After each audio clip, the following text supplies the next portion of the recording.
had an appointment with the haematology department at the Leicester Royal Infirmary, and the specialist there told me I had myeloma, and I think it frightened the life out of Helen more than it did out of me, didn't it? Well, yes, it did. I don't think Tony fully understood what the word myeloma meant.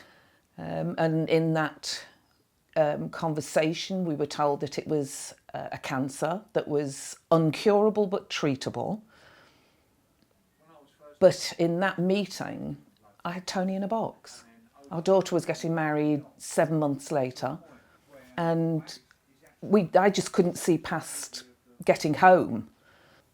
And I didn't know what treatable meant. It could have meant, he had 3 months of treatment and then there was nothing else. But in fact, that wasn't the case. And our daughter did get married. And I was able to walk her down the aisle and do all the things that you would normally do. You're told not to get on the internet, but the first thing you do when you get home is get on the internet and find out what this thing called myeloma is, which is a grave mistake. But I think that is how we found Myeloma UK, right from the beginning. And I have found their services and the information that they impart absolutely second to none, and really, really very important.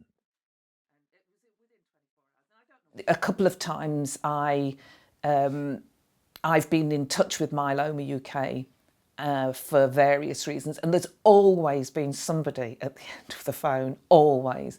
So I think we were well informed in the first place. As far as we were concerned, the information has been very, very good.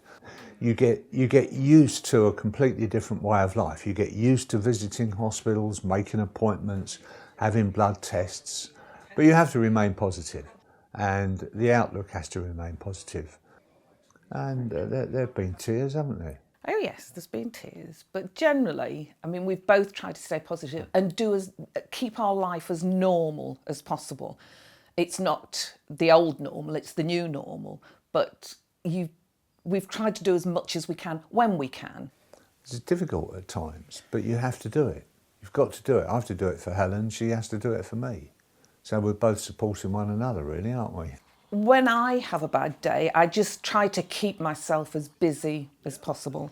If there's nothing to do that day, I'll usually try and find something to do. Obviously, if it's a nice day, I'll get out into the garden and go and take it out on the garden.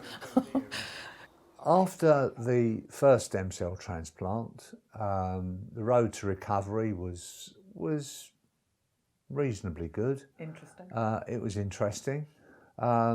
But when you're told that you are in remission and you're now free of this thing called myeloma, you kind of feel quite elated.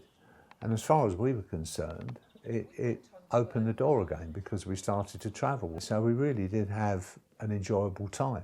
And plan to do again after this one. So after this one, give us a few months and we'll be off again. So yeah, we're going to live life to the full again. Got to.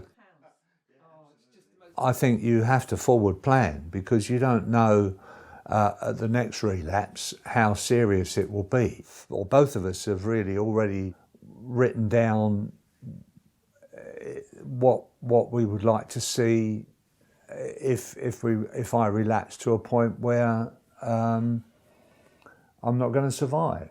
But you have to think about that. But I try not to dwell on that side of things. I look at the happy times. To somebody who is a partner of or a carer for a newly diagnosed person, I think to go with the person to all the meetings with the hospital, listen to what they say, ask questions, and just be there to support the patient and try to understand how they feel. You can't understand how they feel, but just try to be as supportive as you can. Yeah, it's that support that's important. Future's very important. It is, yes. And there is a future. We know there's a future. We don't know what that future is, but there is a future, and there's a lot of new treatments coming through. We read about them every week, that there's a new treatment from somewhere. So you just have to stay hopeful and positive.